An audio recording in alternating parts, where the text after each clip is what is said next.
Des projets, Inès Vandamme ne manque pas.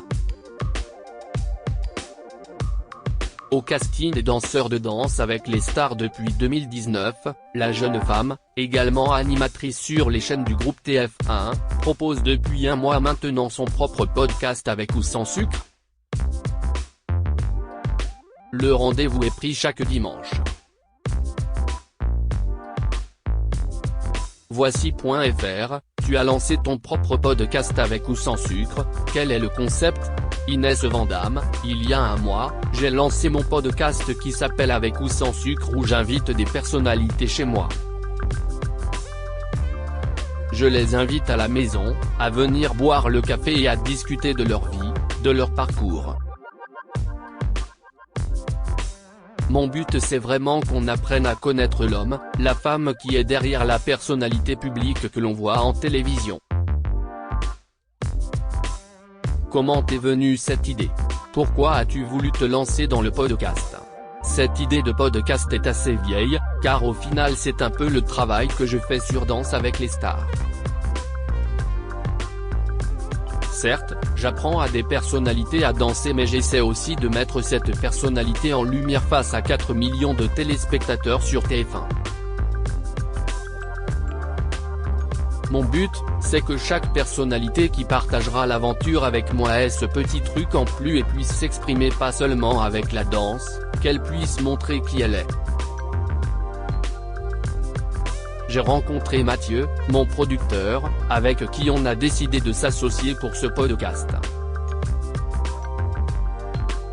L'idée nous est venue il y a un an et on l'a lancé le mois dernier. Comment choisis-tu tes invités ? Ce sont forcément des personnes célèbres ? Ce sont des personnes qui ont fait l'actualité ou qui la font encore. J'ai eu la chance de recevoir mon amie Lola Dubini qui est chanteuse, humoriste, comédienne et youtubeuse. On a eu aussi Anthony Colette qui est danseur, Ladji Doucouré qui a été mon partenaire dans Danse avec les stars mais avant tout qui a été double champion du monde d'athlétisme. La prochaine invitée sera Elsa Bois, un vrai bonbon. Tu demandes à tes abonnés sur Instagram de participer en proposant des questions. Si est-il important pour toi d'inclure les personnes qui te suivent ? C'était essentiel. J'ai mis un point d'honneur là-dessus, je voulais absolument inclure les auditeurs. J'avais vraiment envie qu'il y ait un travail d'échange. J'espère que l'auditeur qui a posé une question à la personnalité écoute le podcast, qu'il est attentif et qu'il se dit « Est-ce que ma question va être posée ?» Je reçois énormément de questions donc je ne peux pas toutes les poser, l'invité pioche au hasard 3, voire 4 questions. C'était très important pour moi que les gens puissent participer. C'est dans mon caractère d'inclure les gens, j'ai toujours été comme ça. J'aime ça. Et j'espère que ça leur plaît. Quelles sont les coulisses de Avec ou sans sucre ? Comment se passe l'enregistrement ? La personnalité arrive chez moi. Généralement, elle découvre mon appartement. Tout le monde me dit que c'est très beau d'ailleurs, rire. Puis je leur propose à boire et on discute assez rapidement, de tout, de rien. Pas forcément du podcast, de la vie en général. On fait l'installation des micros. Mathieu mon producteur et Martin l'ingé son sont dans la chambre. On ferme la porte et je ne suis qu'avec l'invité dans mon salon. Il y a une vraie proximité et ça permet sûrement à l'invité de se livrer plus facilement. On discute. C'est simple. Je voulais quelque chose qui me ressemble, donc quelque chose de simple. Pourquoi un podcast et pourquoi pas YouTube ? Je voulais qu'on s'intéresse uniquement à la voix, aux propos. Donc je filme uniquement 5 minutes du podcast.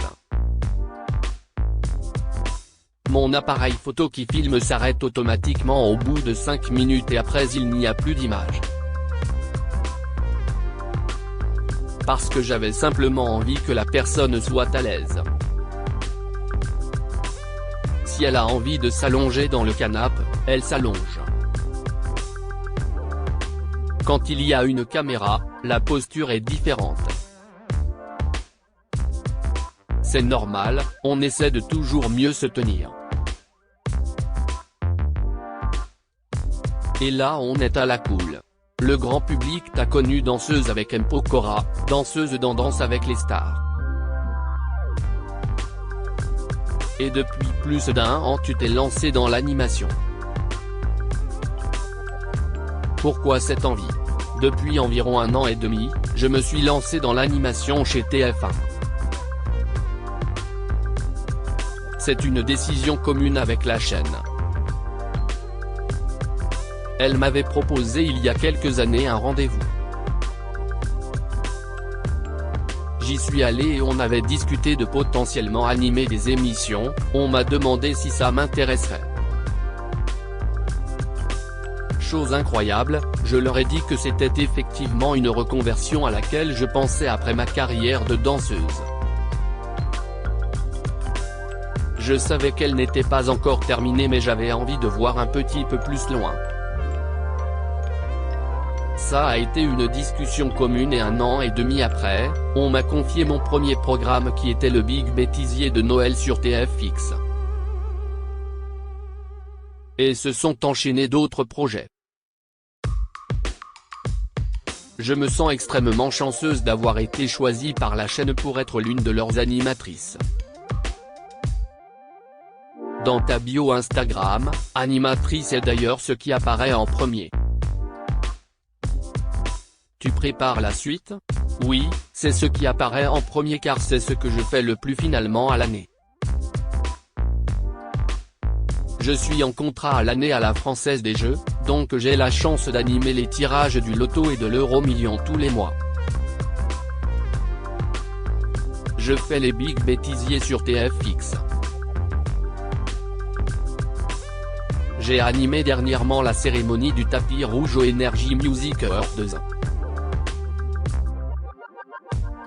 L'an dernier, j'ai aussi été l'animatrice de la nouvelle émission qui s'appelle Qui dansera avec les stars, dans laquelle on a choisi les nouveaux danseurs de Dalle.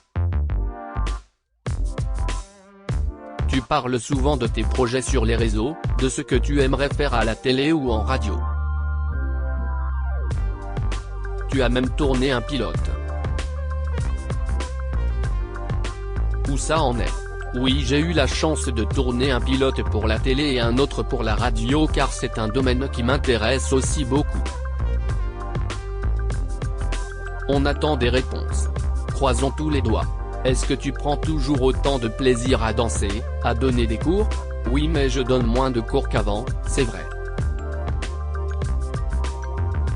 Car il y a une période où j'avais des stages de danse tous les week-ends.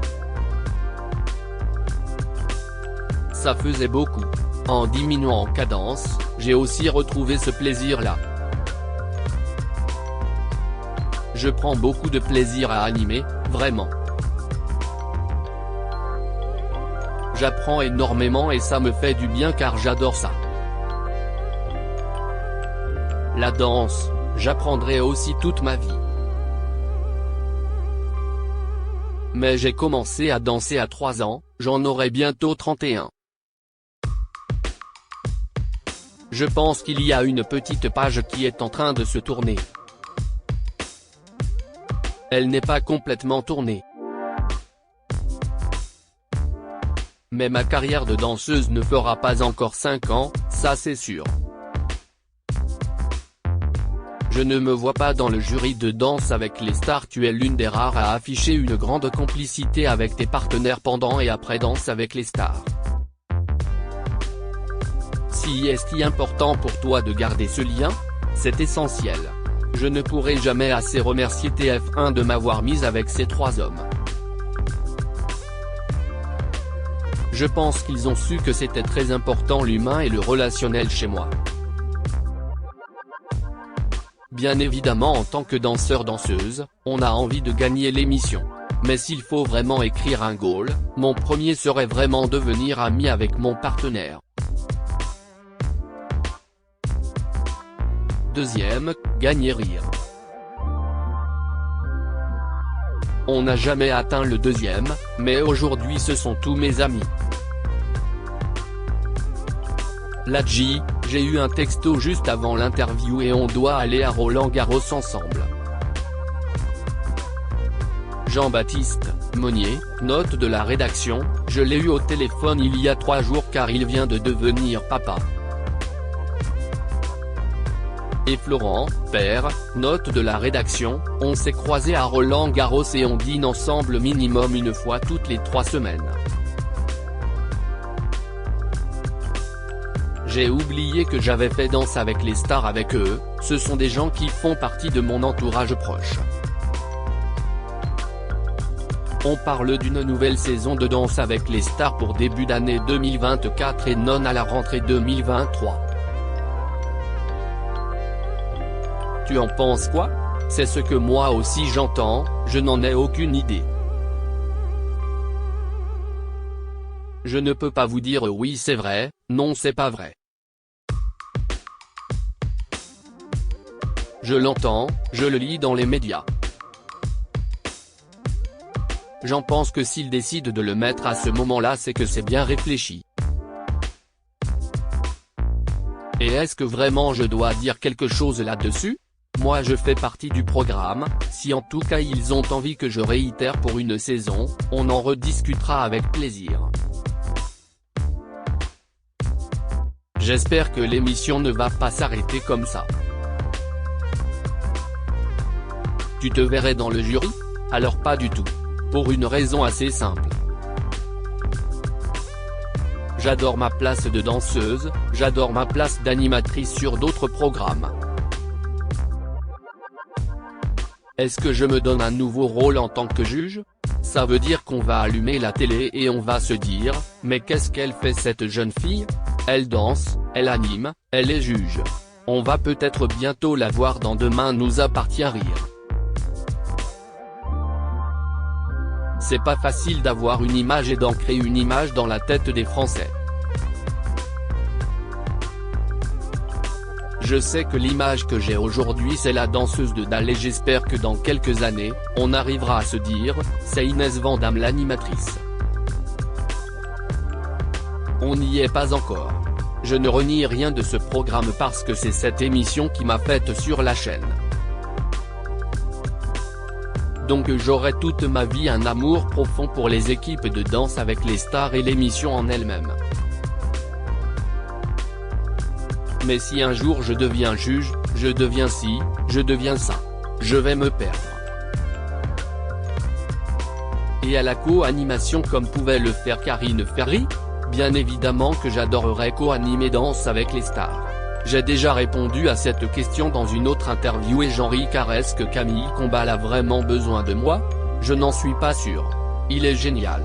Moi je l'adore, je suis vraiment fan de son travail. D'ailleurs il le sait, quand il fait ses répétitions sur le plateau de Dal, je n'en loupe pas une miette. Je vais m'asseoir dans le public et je regarde. Je regarde comment il travaille avec les équipes, avec les auteurs, avec la production. C'est un bosseur et je l'admire beaucoup. Bien évidemment que si on me propose de co-animer Danse avec les stars avec Camille, j'y vais. Mais je ne pense pas que ce soit dans les tuyaux. Pourquoi pas l'after? Je ne peux pas vous dire que ça me déplairait c'est faux, mais de là à dire qu'on pense à moi pour ça, je n'en suis pas sûr non plus. Toi qui es désormais animatrice, as-tu demandé des conseils à Camille Combal? Je n'ai pas osé encore, mais ça ne saurait tarder. Camille Combal est pris, il fait plein de choses. Mais si j'ai besoin de lui, je sais qu'il sera là.